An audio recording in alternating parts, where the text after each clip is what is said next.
Batuketa egiteko zer egin behar da? Faktore komuna atera. Badute faktore komuna, 10 berriru, 10 berlau. Ez dute magnitude horren berdina. Behar dute berdina biak, bestela ezin da atera. Orduan, zer egin behar dugu? Hau pasatzen dugu, laura edo hau irura. Niko pasatuko dut hau, laura. Egokiagoa da, magnitude horrena igotzea. Orduan, hau igotzen badut, zer egin behar dut bere ondokoarekin? Bere biderkagaiarekin, jetxi. Hoi ingo dugu. Hau txikituko dut, txikitzea bat txikituko dut, beraz koma bat mugitzen da, txikitut horrela, hau da txikitzea, Koma mugitut bat. Horren bai dela 10 berlau. Gehi, 8 koma bat, 10 berlau. Horren, dugu. Hau, eta hau, berdina. Horren, berdina dena, faktore komuna da, ateiten dugu. Horren jartzen dugu, 10 berlau. Eta zein behar dugu, batu, bi biderkagai hauek. 0,82 eta 8 bat. Zenbat datatzen da? 2, 0, 9. Bider, 10 berlau. Nola, eta zaiten 10 baino txikiagoa, onargarria da, ezta? Horan, batuketaren emaitza hori izango litzake. Hemen zer dugu?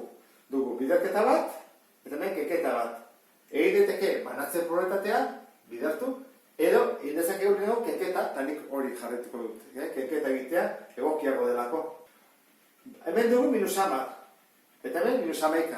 Behar duguna da, biak berdina izatea. Adibidez, ingo dudana horrein, izango da, hau txikitu, izateko bezala, -11. Eta horrean egin beharko dut, handitu. Hau zer egitea. Beste dena, berdin kopiatu behar dut. 1,4, bider 10 ber 6.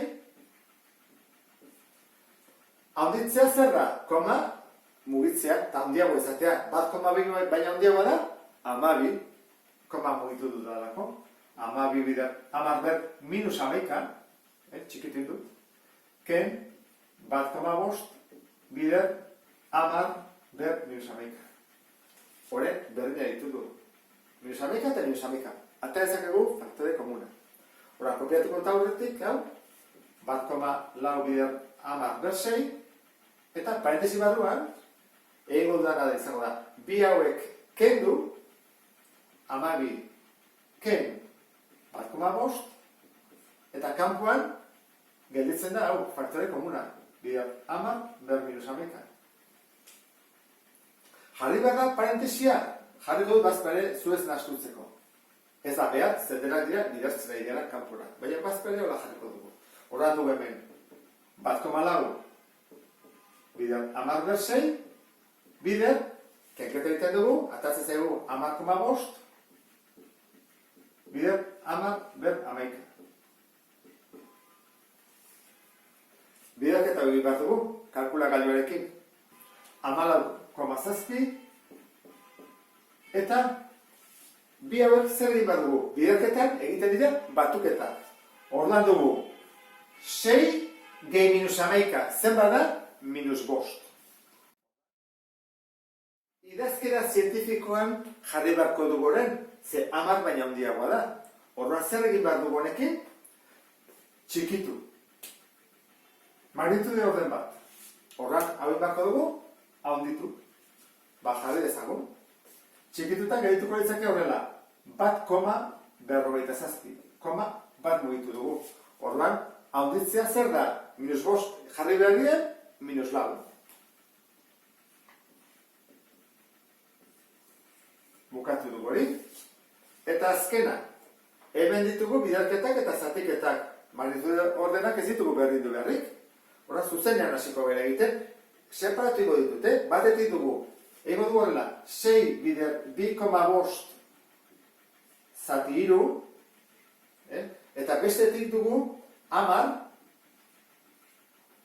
ber -3, eta nola duten denak, oinarri berdina, ego du -3, gehi 6, eta kerameka zatizerena kentzen jartzen delako.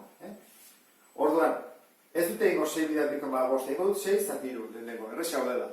6 zati 3, 2, eta 2 bider 2,5, 5. Hala, 5. Eta amarrekin zenbat gertatzen da? Ba, amar dugula, minus iru, gehi 6, ke lau. Hau da, minus amalau, 6, ken amalau, minus 8. Horren dugu, amar ber minus 8. Horekin bukatzen dugu. Zegoan, ondo dago ekatzita, gogoratu, beti bi faktore ditugu. Aurretik zenbaki bat eta amar artean, eta ondoren amar ber zenbaki bat. Eta errepasoa ulertu duzulakoan, beste bat arte. Agur?